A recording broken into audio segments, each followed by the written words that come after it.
2026 সালে আমি যদি জিরো থেকে ট্রেডিং স্টার্ট করি তাহলে এই স্টেপগুলো ফলো করব। সর্বপ্রথম এই ভিডিওটাকে সেভ করে রাখার জন্য ভিডিওটা হারিয়ে না ফেলো। ফার্স্ট অফ অল আমি একটা ইনকাম সোর্স খুঁজবো, কারণ ট্রেডিং থেকে ইনকাম করতে হলে ট্রেডিং এ ইনভেস্টও করতে হবে। তো দ্বিতীয়ত আমি একটি ভালো ব্রোকার বা ভালো একটি ফান্ডেড কোম্পানি খুঁজবো। এর জন্য এক্সনেস অথবা টিটিটি ফান্ডেড ইউজ করব।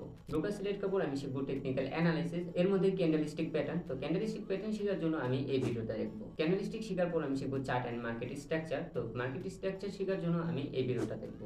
এরপর আমি সিলেক্ট করব আমি কোন মার্কেটে ট্রেড করব। মূলত মার্কেট হচ্ছে তিন প্রকার: স্টক মার্কেট, ফরেক্স মার্কেট এবং ক্রিপ্টো মার্কেট। আমি যেহেতু একজন স্টুডেন্ট, সেই ক্ষেত্রে আমি ফরেক্স মার্কেটে ট্রেড করব। তো ফরেক্স মার্কেটের ডিটেইলসে জানার জন্য আমি এই ভিডিওটা দেখবো। এরপর আমি মার্কেট বোঝার জন্য প্রাইজেকশন শিখবো। তো প্রাইজেকশনের জন্য আমি এই ভিডিওটা দেখবো। আমি জানি আমি একটি ভিডিওতে অনেক কিছু বলে ফেলেছি, কিন্তু ভাই একটা জিনিস মাথায় রাখতে হবে, ট্রেডিং কোনো গ্যামলিং গেম না। এখানে স্ক্রিনের সামনে ঘন্টার পর ঘন্টা ভিডিও দেখে তারপর শুধুমাত্র নলেজ গেইন করতে হয়। এরপর তোমাকে মার্কেটে এক্সপিরিয়েন্স নিতে হবে। কিন্তু ভাই তুমি যদি ট্রেডিং করতে চাও তাহলে তোমাকে সময় দিতেই হবে। আর তুমি যদি এই সকল ভিডিওগুলো স্টেপ বাই স্টেপ পেতে চাও তাহলে আমাকে ফলো করে কমেন্ট করো ট্রেডিং, আমি তোমাকে এই ভিডিওর লিংক পাঠিয়ে দেবো।